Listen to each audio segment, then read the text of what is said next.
Earth, a secret race in space has started. Corona, America's first photographic spy satellite, has just been deployed. The capsule was packed with over half a mile of film. The camera could capture images of objects as small as a truck on Russian territory, at least on a clear day. The satellite would be taking pictures. A parachute would open. They'd go to all this trouble of capturing this capsule that's coming back down to Earth. Aircraft would rush it from Hawaii, where they're capturing it, to Washington, where they're developing the film, and then they put it on these big light tables. And they look at these pictures, and what do they have? They have pictures of the tops of clouds. It was the nuclear missile bases under those clouds that Corona was supposed to find. The smartest engineers the CIA could find had gotten it off the ground. On my mark. But in space, it was missing a human touch. Some thought it could never work without a human at the controls, without a finger on the shutter. The argument was that if we had a man up there, he would have more flexibility and judgment in looking at areas of interest. And spying was just one possibility. One of the more amazing documents that we got was this list of experiments. Among those were going up there and capturing a Russian satellite, maybe knocking a Russian satellite out of orbit, or completely destroying a Russian satellite. But the risk of launching astronauts on covert missions to space was enormous. Any attempt had to be kept completely secret. Only a handful of people know what really happened. You just couldn't tell anybody about it. Nobody. I didn't tell my wife anything. I wasn't allowed to. The program is still classified. Nobody's ever told us it wasn't.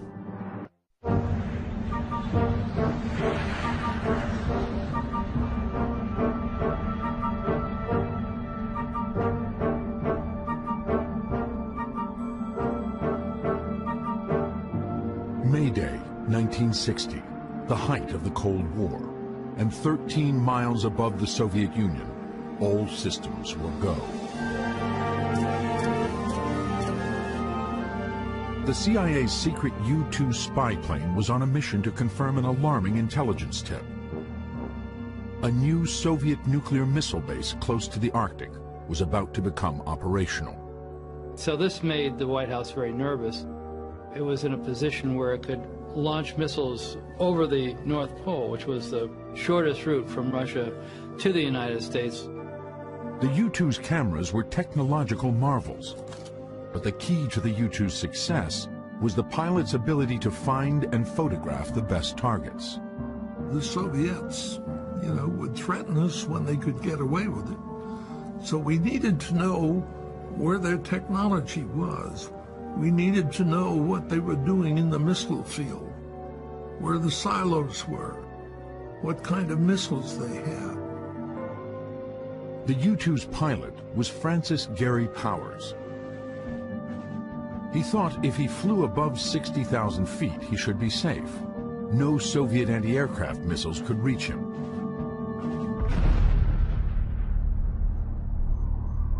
He was wrong. When Gary Powers was shot down, the president said, no more U-2 overflights. So that put the United States in a very bad position. We had these U-2s and we couldn't fly them over the Soviet Union. You don't want to cause a provocation and you don't want to be shot down. What's the answer? Well, you go up into space. This is Mercury Control. The countdown is now T-minus. Launch Complex 5-6 at Florida's Cape Canaveral is a monument to the early days of space exploration. 3, 2, 1, 0.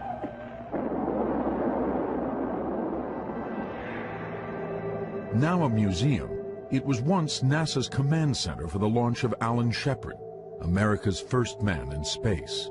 All systems are go. In December 2004, NASA Special Agent Dan Oakland was called over to the old blockhouse to help solve a problem. With trying to find some keys to a door that was closed for a good number of years. The lock was so old, Oakland's office was the only one that still had the master key. There was no lights or anything, and we started looking around with flashlights. Buried back in the corner was a blue box. Inside the box, he found something extraordinary. 2 spacesuits, different from any NASA spacesuits. The suits are in pretty good condition, and they were just a little bit soiled. There's one that was 007 and then 008. And they're just printed on the suits themselves. And there was something else that seemed strange. That was a name tag that was actually on the sleeve, and it just said lawyer.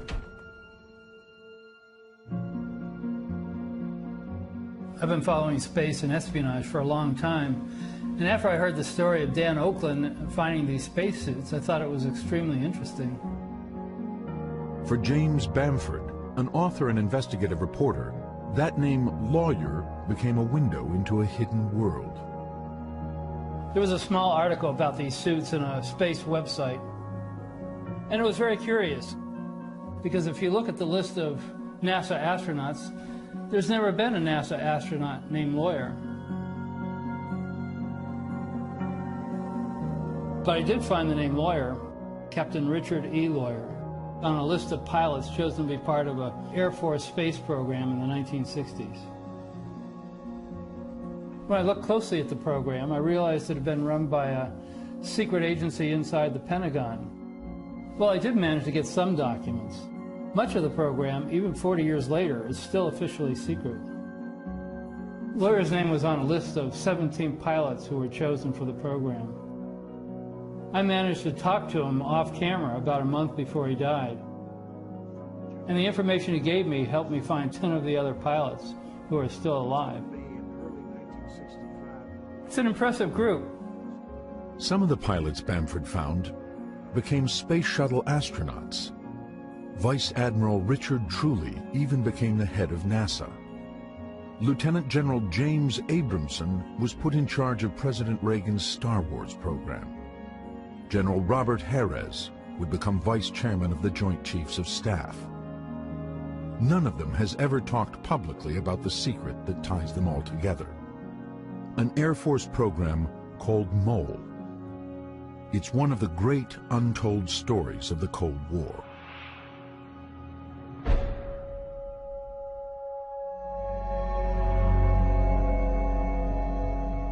The story begins in January 1964 with a new group of America's best military pilots arriving at Edwards Air Force Base in California.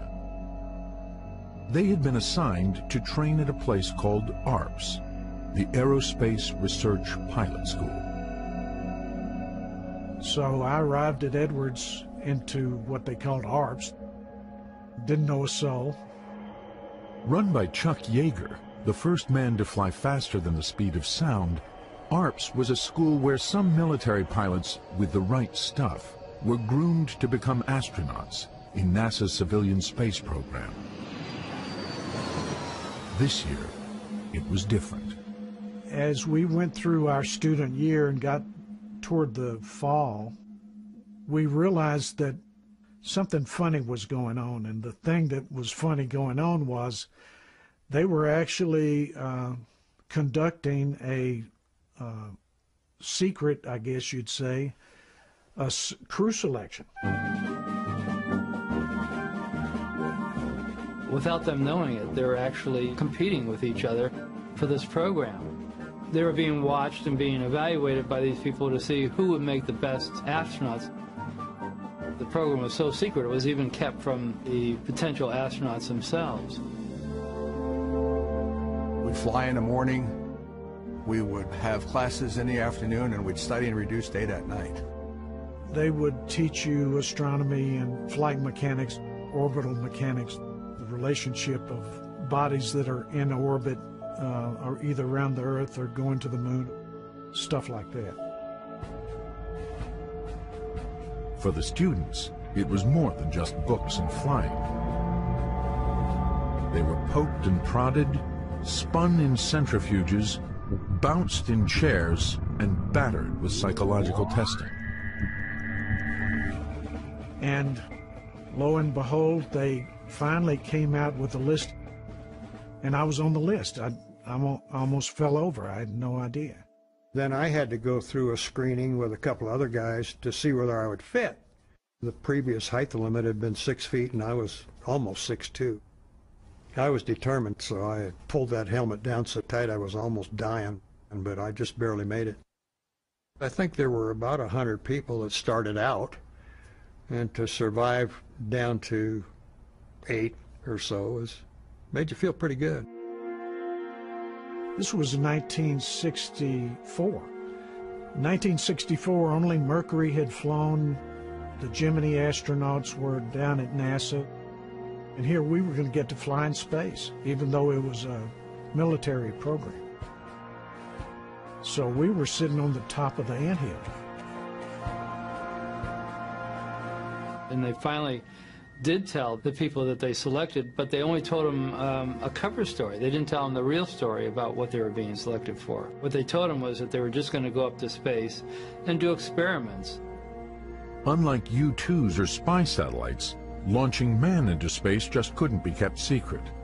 So a decision was made to call it a laboratory and to try hiding the project by putting it in plain sight. Ladies and gentlemen, the President of the United States. President Lyndon Johnson announced the program and gave it a plausible cover story, something that Americans, if not the Russians, would possibly believe. Good morning, ladies and gentlemen. I am today instructing the Department of Defense to immediately proceed with the development of a manned orbiting laboratory. This program will bring us new knowledge about what man is able to do in space. The cover story was that the Manned Orbiting Laboratory, or MOLE, would be a space station crewed with 2 military astronauts for 30-day missions. During that time, they'd perform routine experiments on themselves and test their ability to do military tasks in space. There was no mention of an operational mission, nor any hint of espionage. The cost of developing the manned orbiting laboratory will be $1.5 billion. It took 3 more months until the crew was finally told their real mission. And that day really was an amazing day. We got briefed into the program as to what it was about. The MOLE was actually an orbital spy station, equipped with a camera the size of a car. It would fly an orbit that would give maximum coverage to Russian targets. And the crew were no longer going to be astronauts. They were going to be astro spies.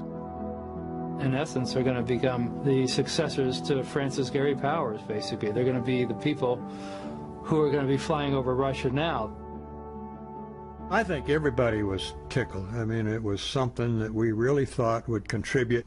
We weren't going to go check how the African flute fly worked under zero gravity. You know, we're going to do something worthwhile, okay, that we thought was worthwhile. Before I was going to go play with something. I wasn't really impressed by that. But now we were going to take pictures and blah, blah, blah, blah. The argument was that if we had a man up there, he would have more flexibility and judgment.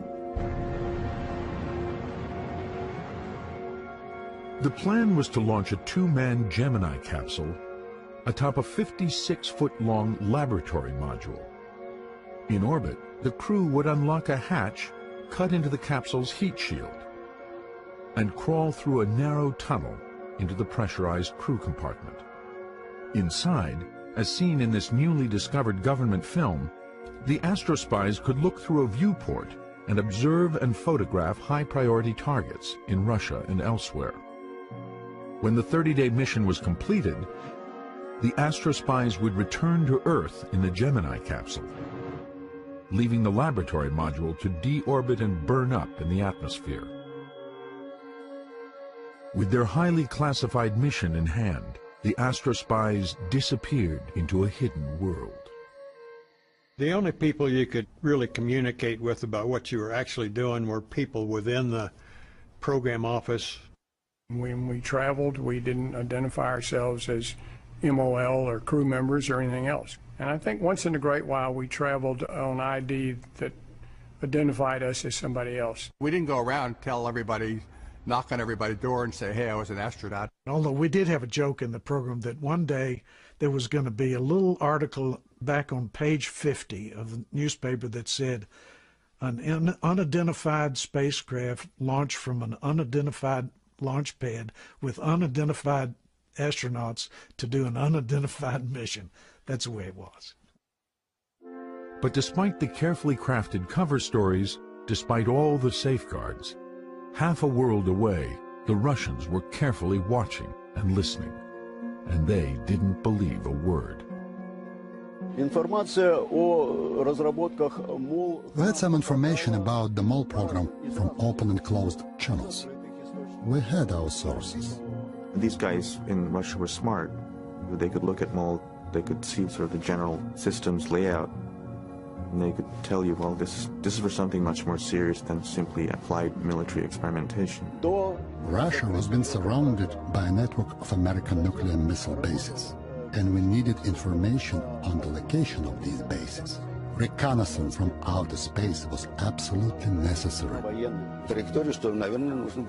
We faced the problem of how potential targets could be identified and located.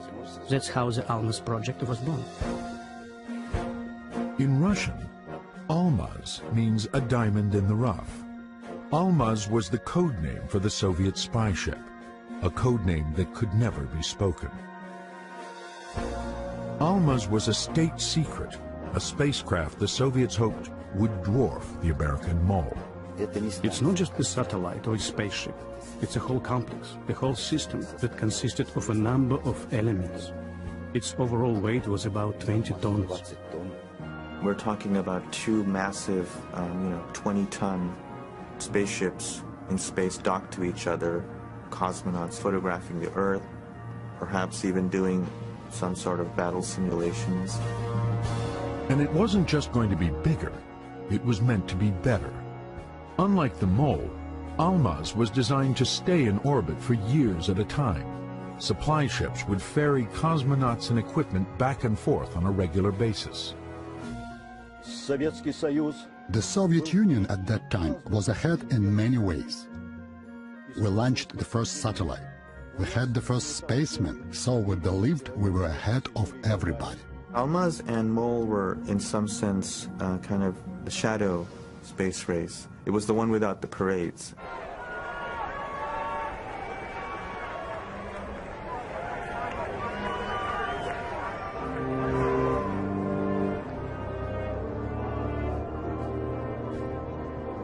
It's hard to remember the sense of conflict. The Russians were the enemy. They really were. And the game became, we need to beat the Russians into space. During the heart of the Cold War, we thought of this big Russian bear as being all-powerful and all-knowing. I was always afraid that they were ahead of us quite a bit. You can see the timelines of these two programs, and they're very much close.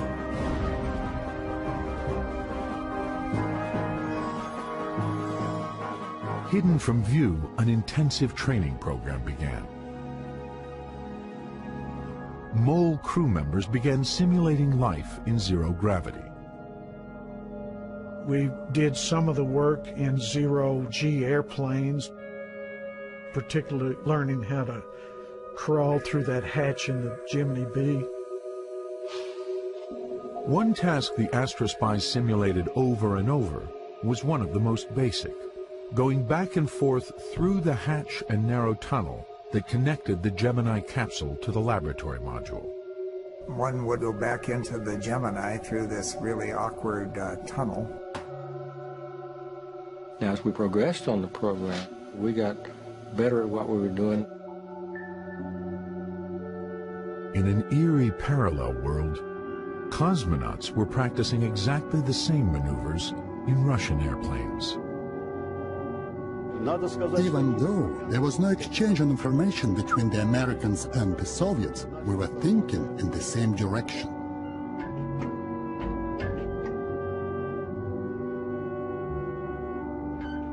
We also had a special hatch linking the main unit of the orbital station to the return capsule.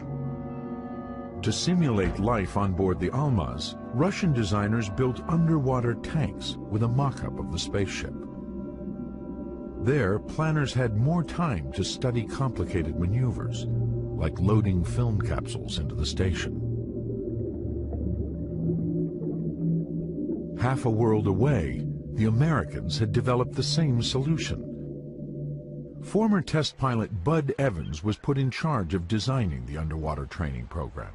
In the airplane, when you reached 0G, and you had maybe 40 seconds to maybe a minute, 15 seconds at the most. So you really couldn't get a timeline on how long it would take somebody to do a task. And following that, we went full bore on simulating the MOL astronauts' task underwater. They created an undersea training facility off Buck Island in the Caribbean. Underwater, they dropped this very large mock-up of the MOL spacecraft. In film that has never been shown publicly before, you can see MOL crew members first putting on scuba gear, then donning their full spacesuits.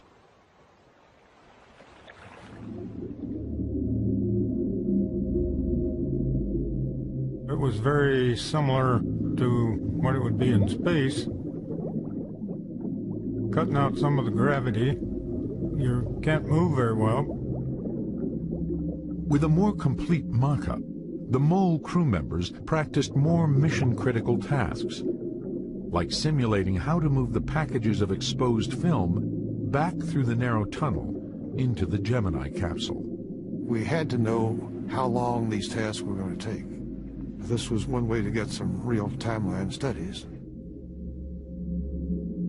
While both the astronauts and cosmonauts were training for reconnaissance, military planners saw orbiting spy stations as just a first step.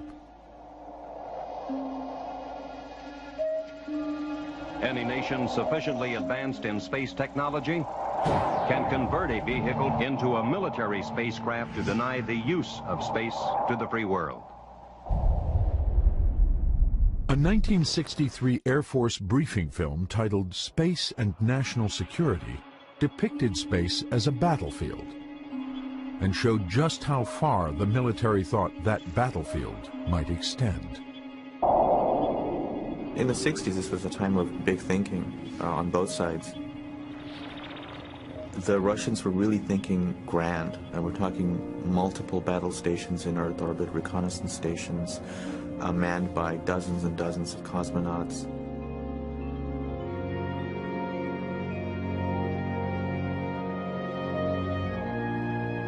One of the more amazing documents that we got was this list of experiments that were going to be used on the MOL. Among those were things that would be considered outrageous today, going up there and capturing or stealing a Russian satellite, going up there and maybe knocking a Russian satellite out of orbit, or completely destroying a Russian satellite. Of course, we did realize that the Americans tried to develop the satellite interceptors and killer satellites. So we decided to develop a special cannon that was placed on the orbiting station. We just wanted to test and see how it worked in outer space. If somebody wanted to inspect or even attack the Almaz, we could destroy it. But first, engineers and designers from both sides had to contend with some fundamental laws of physics, so that astrospies could monitor enemy territory from 100 miles in space. It's a mystery to most people who haven't flown in orbit, what it's like trying to look at the ground as it's going by when you're going 18,000 miles an hour. Just looking out the window with normal or the equivalent of 20/20 vision, you could see tankers, oil tankers in the Gulf of Oman. They looked about that big. You couldn't see anything smaller than that without magnification. The magnification system developed for MOL was the state-of-the-art in optical engineering. The camera system and optics, an advanced set of folded mirrors tucked into the station, were so far ahead of their time that a nearly identical configuration is still in use today.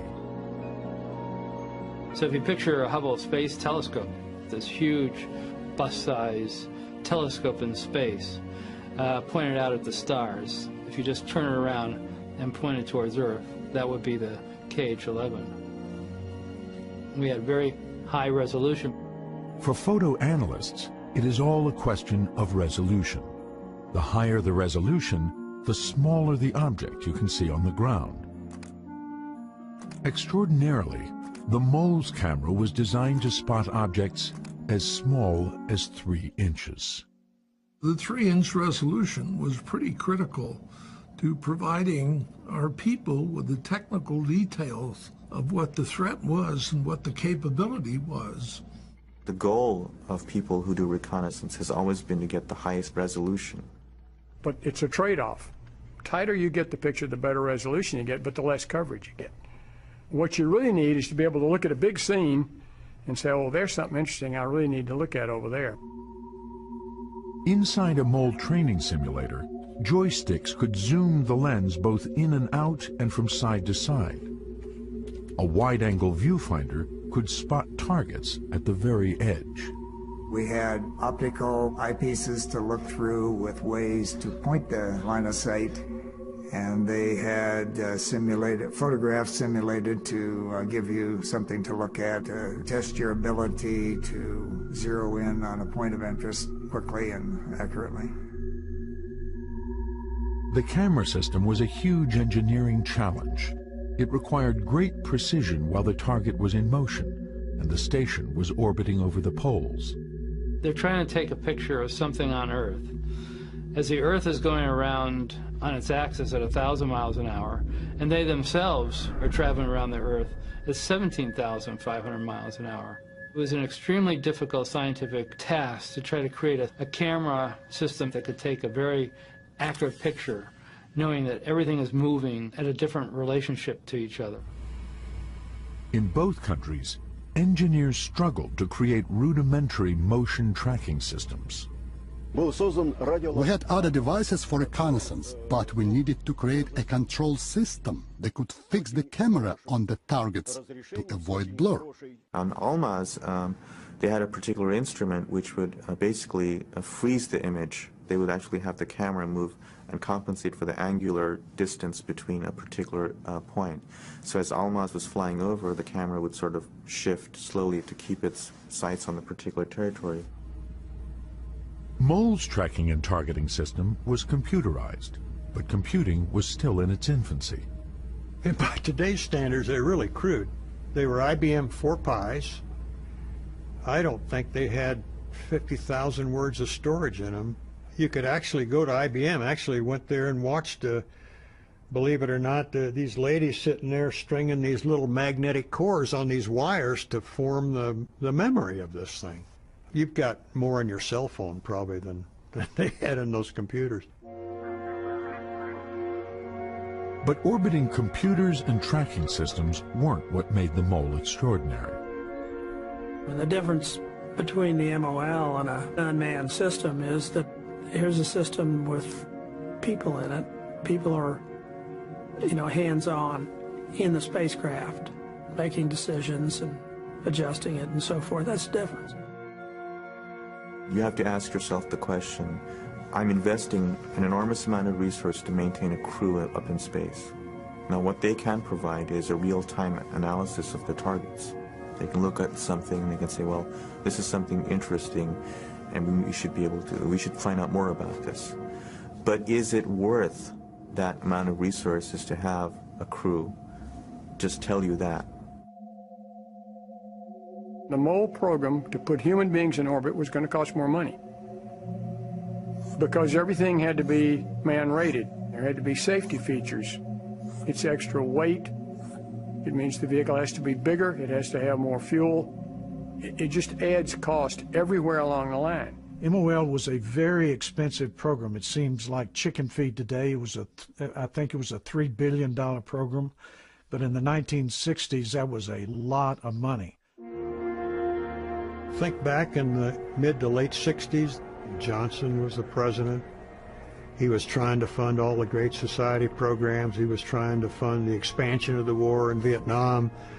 He was trying to fund going to the moon on Apollo, and here we were. And we would take a cut basically every year, and we used to jokingly tell ourselves that the only thing that remained constant on the program was the number of days till the first launch. The scheduled launch date for the first MOL mission was August 1970.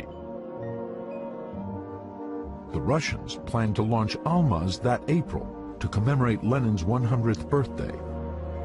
But in November 1966, the Americans seemed poised to make a huge leap forward. At Cape Canaveral, a unique rocket configuration was rolled out to the launch pad. Atop the standard Titan 3C solid rocket boosters was a hollow mock-up of the MOL laboratory. And atop that, workers attached an unmanned Gemini B capsule. Designers needed to test whether the Gemini's heat shield would still work after the MOL's access hatch had been cut into it. Unlike most NASA launches, there were no astronauts on display. You know, the NASA astronauts back in the 60s were all good friends of ours.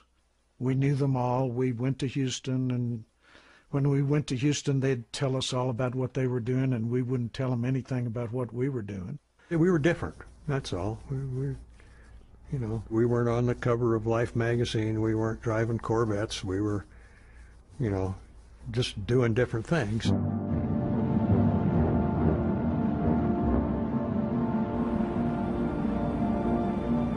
At 8:50 on November 3rd, the MOL program literally got off the ground.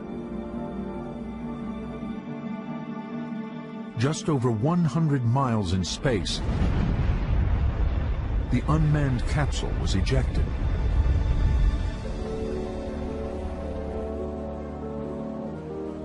U.S. Navy ships recovered it 5,500 miles out in the Atlantic. The capsule was intact and proved that pilots could survive re-entry. But surviving their training program was another question. Major Robert Lawrence was one of the final crew members chosen for MOL. He was one of the Air Force's best pilots. He had a Ph.D. in chemistry, and he was the first African-American selected to be an astronaut. Bob was such an excellent pilot that the idea of him having an accident really had never entered my mind. They were doing a simulated shuttle approach in an F-104, which was a very difficult maneuver. I think Harv Royer was flying the airplane. And he just misjudged a second or two, and that's all you had. And I think they got too low, pulled out too late, actually hit the ground hard, bounced in the air, and as I understand, the airplane rolled. And Royer managed to, they both ejected. Royer survived the ejection and Bob didn't.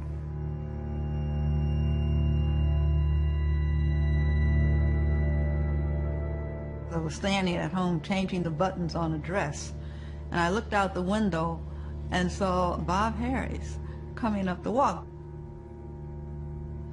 I thought, I don't have to ask. This is what they call a life-changing experience, Suddenly, in the morning, everything seems okay, and then a few minutes later, it's all over. That morning, Bob wanted to change his flight. He wanted me to fly in his place on that particular flight. That's about all there is to say. I should have been in the back seat of that airplane instead of him. The accident served to make us realize that we really were a very small group and we had a big problem. And that meant lots of training and that we expanded our efforts and increased our efforts. By the beginning of 1969, the secret race between Russia and the U.S. to launch the first spies into space seemed to be neck and neck. Both sides had made significant advances, but they were both years behind schedule. We thought that in a coming year or two we would be able to launch the space station into orbit. Still, our program fell behind by 3 years. For the first time, I personally was beginning to believe, I believe this can work. Well, some of them might have been a bit worried about what the Russians were doing at this point. What they really didn't know was that the competition was less with the Russians than it was within their own government. Right around the corner from them was another agency called the NRO, the National Reconnaissance Office. The National Reconnaissance Office was extremely secret during the 1960s. Matter of fact, even its name wasn't declassified until the early 90s. Their job was to try to find a way to put satellites up there that could get the very same resolution. They were going to develop a competitive system, and the CIA backed that. Larry Scantz, who had worked at NRO and later helped plan MOLE, was one of the few people with a security clearance for both programs. Both systems were aimed at developing 3-inch technical resolution. From a technical point of view, they kind of wound up in a dead heat. We were aware that there were unmanned reconnaissance satellites with truly impressive capability on the drawing board. You know, there's the unmanned guys that said, you know, we don't need you, and then there's the manned guys that say, well, you can't live without us. It was obvious to me the first time I went to a place where the unmanned system was being run, they didn't want any part of us. And somebody bigger than them told them to let us in to see it. Unknown to the MOLE crew, the Secretary of the Air Force went to the White House to make a last-minute plea to President Nixon. And the MOLE's future hung in the balance.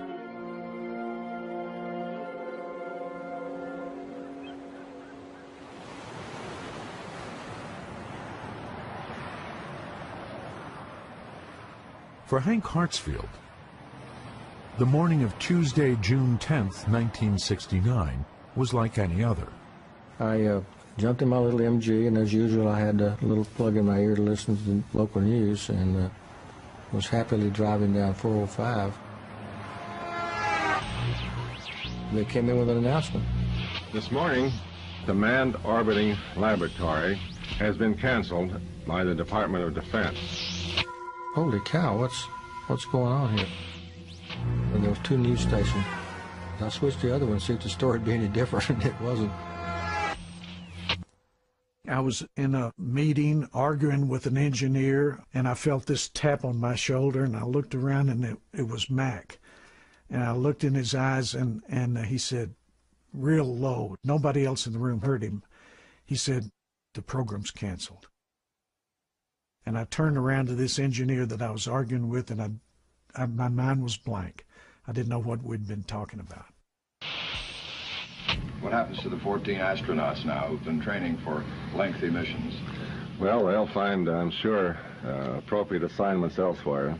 They're a very good bunch of boys, and I'm sure they'll have many opportunities to use this experience in their furtherment of their careers. Okay, sir. Thank you.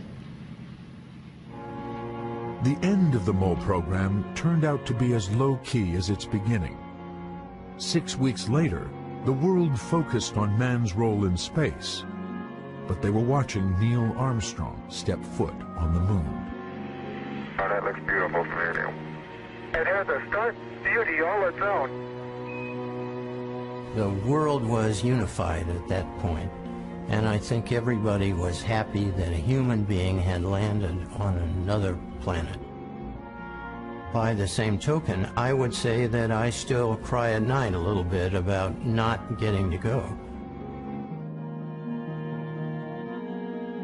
The Americans had just landed on the moon in 1969, which was probably the greatest event in the history of space exploration so far. The Russians had completely been upstaged. They'd lost the moon race. So Dmitry Ustinov, who's basically the effective head of the Soviet space program, demands something to respond to this. This is what the Russians came up with. This is the spy station called Almaz. 13 years in the making, the sole remaining capsule is locked away in a warehouse on the outskirts of Moscow. It is a closed facility, a place foreigners are still denied access. Nova's cameras were allowed inside, but only with a Russian camera crew. The Almaz capsule was divided in 3 sections. One section was the crew quarters, a rudimentary bed, a table where cosmonauts could sit and prepare food, a tank to sip water from. Another section was mainly taken up with the sensors. Largest among them, the Agat camera, weighing more than 2 tons, with 6-meter mirrors folded inside. And in the middle, the operations module, where astrospies could zoom down to almost any point on Earth. To show them where they were, a simple globe that depicted their point in orbit. A screen they could look at that showed them a 100-kilometer panorama of the world below. In front of that screen, a viewfinder that could zoom in to 100 meters. We could see details that were half a meter long from 250 kilometers in outer space. For example, we could see the make of the car, if it's a Ford or Toyota. The entire station was gyroscopically controlled, designed to pivot as it passed over its target, so that when the shutter was triggered, the pictures wouldn't be blurred. And on the outside of the station, a first for manned spaceflight. A weapon, a 23mm cannon that could fire on an enemy satellite that might be flying too close for comfort. In June 1974, all of this was loaded on top of a giant Proton rocket and rolled out to the Baikonur launch site. The Almaz capsule was covered with a shroud, so American reconnaissance satellites couldn't photograph it.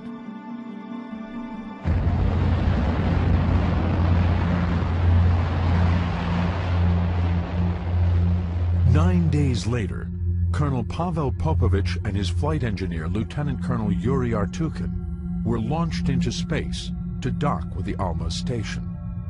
They were the first astrospies to orbit the Earth. Their mission lasted 15 days. Valery Romanov is a cosmonaut who trained on the Almaz program in the 1970s. Inside the command center, he demonstrates how Popovich's mission worked. These are the synchronization levers. By pushing the button, we could switch on the camera. But the process itself went like this. Here is the panoramic screen where I can see the ground beneath the station. And this is how I zoom in. So, for example, I'm flying over the ocean and I spot a warship.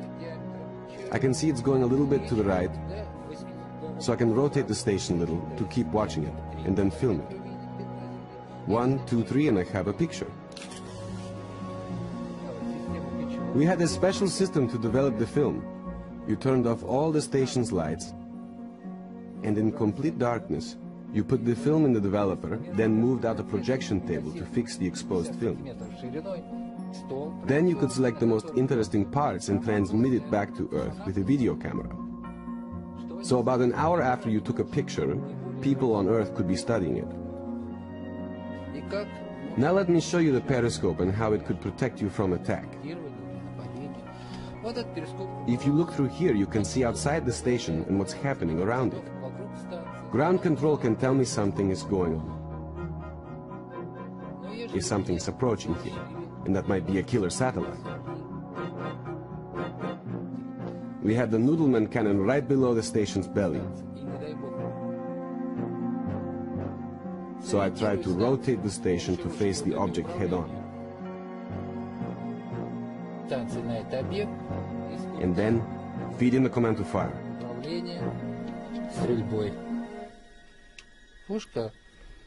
Fortunately, that never happened. We were afraid about what would happen to the station if we fired the cannon, so we never tested it with the men on board. But after the crew left, we fired the cannon by remote control, and the station survived the intense vibration. Subsequent missions to the Almaz seemed star-crossed. On 2 missions, cosmonauts failed to dock with the spy station and returned to Earth empty-handed. On the 3rd attempt to reach Almaz, things got worse. The cosmonauts docked successfully and entered the Almaz. But on their 42nd day in orbit, as they passed over the dark side of Earth, the station's electrical system suddenly shut down. Alarms sounded, and the station was plunged into darkness. Out of radio contact and drifting in space, the cosmonauts struggled for 2 hours to bring the craft back to life. When power was restored, the frailty of man in space became clear. The flight engineers suffered a breakdown and began experiencing audio hallucinations. No medicine on board could help. 6 days later, the cosmonauts were ordered back to Earth. In February 1977, Viktor Gorbatko, a Soviet Air Force colonel, was the last pilot to command Almaz. His mission was almost flawless. When we flew over the United States, I looked down and immediately recognized New York.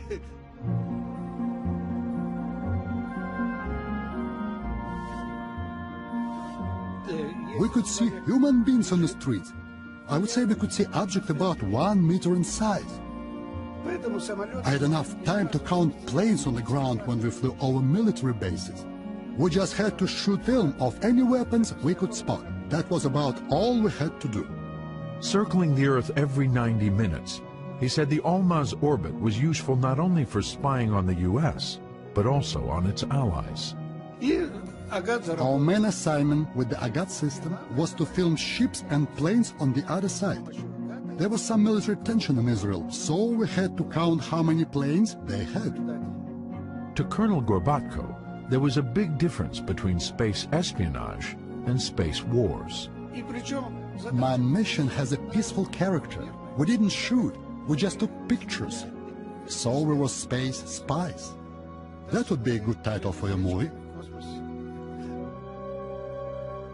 But far below, in Moscow, senior Kremlin officials were asking the same question their American counterparts asked 8 years before. Was this really worth the effort and the risk? One of the biggest ironies here was that the Russians probably felt that they won, but in the end it was a hollow victory because they ended up basically coming to the same conclusion. It just took them about a decade longer. On February 25, 1977, at 9:21 a.m. Moscow time, Colonel Gorbatko undocked from Almaz and descended towards central Kazakhstan. He and his partner would be the last astro spies. After 13 years of extraordinary effort by scientists from both sides, with billions of rubles and billions of dollars spent, only 5 missions had been launched, all by the Russians, and just 2 of those were deemed a success. For all the effort, astrospies had managed just 81 days in orbit. In the end, it came down to a competition of man against machine, and machine won. I absolutely think it was a premature decision to close down the program. They insist the space station without the pilots are more efficient. I would insist that is wrong. I thought it was a good program. I think we could have done something really worthwhile. It was aborted prematurely as far as we were concerned. I think it was positive. I'd like to think, and I believe I'm correct, that we had a positive influence on the way things would be going in the future. 2 months before the last Russian cosmonaut left the Almaz, America's National Reconnaissance Office successfully launched its first KH-11 unmanned spy satellite. Said to be capable of capturing images with 3-inch resolution, but using video sensors instead of film. This was the digital age of espionage.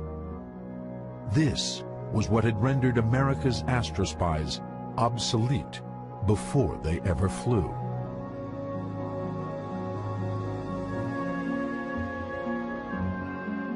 "30 years later, dozens of unmanned satellites silently monitor the world below. They are also the astrospy's legacy. When I look back at what we did on Mo, we didn't, as far as I know, develop something that has led to another manned system. I think that the work we did helped provide data for future systems. Just yesterday I went to the Google search engine and I could actually see controls without a finger on the shutter. The argument was that if we had a man up there, he would have more flexibility and judgment in looking at areas of interest.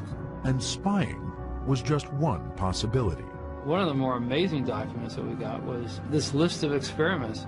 Among those were going up there and capturing a Russian satellite, maybe knocking a Russian satellite out of orbit, or completely destroying a Russian satellite.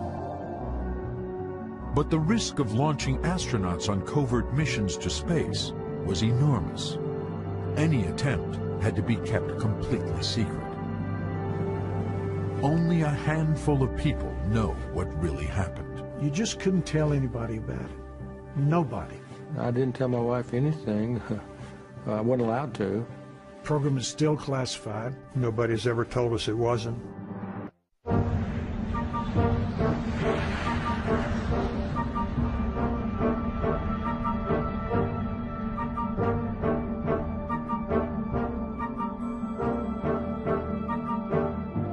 May Day, 1960, the height of the Cold War, and 13 miles above the Soviet Union, all systems were go. Earth, a secret race in space has started. Corona, America's first photographic spy satellite, has just been deployed. The capsule was packed with over half a mile of film.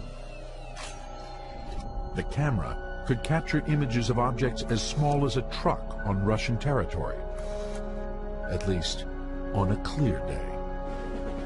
The satellite would be taking pictures. A parachute would open. They'd go to all this trouble of capturing this capsule that's coming back down to Earth. Aircraft would rush it from Hawaii, where they're capturing it, to Washington, where they're developing the film, and then they put it on these big light tables. And they look at these pictures, and what do they have? They have pictures of the tops of clouds. It was the nuclear missile bases under those clouds that Corona was supposed to find. The smartest engineers the CIA could find had gotten it off the ground. On my mark. But in space, it was missing a human touch. Some thought it could never work without a human at the control. The CIA's secret U-2 spy plane was on a mission to confirm an alarming intelligence tip. A new Soviet nuclear missile base close to the Arctic was about to become operational. So this made the White House very nervous. It was in a position where it could launch missiles over the North Pole, which was the shortest route from Russia to the United States.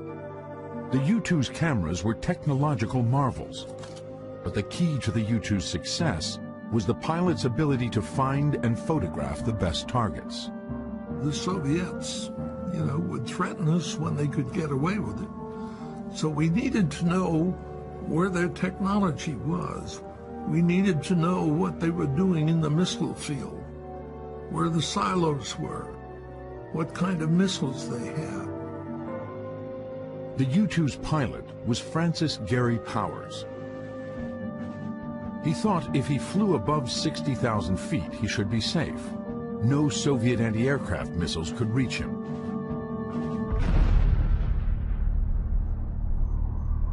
He was wrong.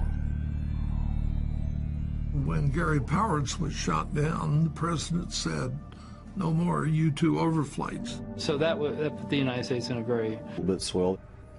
There's one that was 007 and then 008. They're just printed on the suits themselves. And there was something else that seemed strange. That was a name tag that was actually on the sleeve, and it just said lawyer.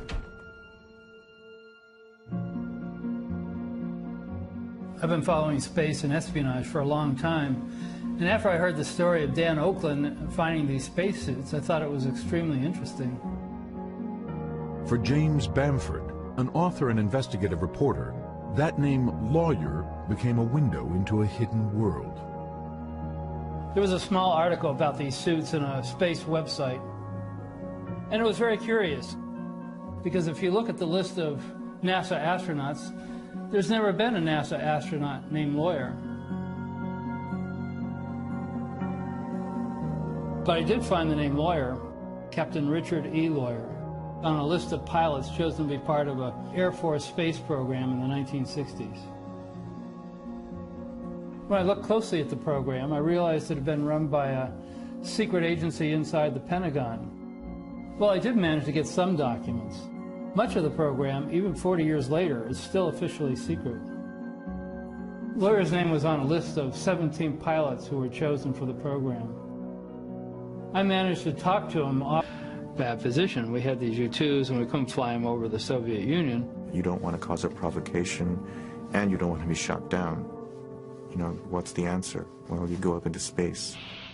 This is Mercury Control. The countdown is now T-minus. Launch Complex 5-6 at Florida's Cape Canaveral is a monument to the early days of space exploration. 3, 2, 1, 0.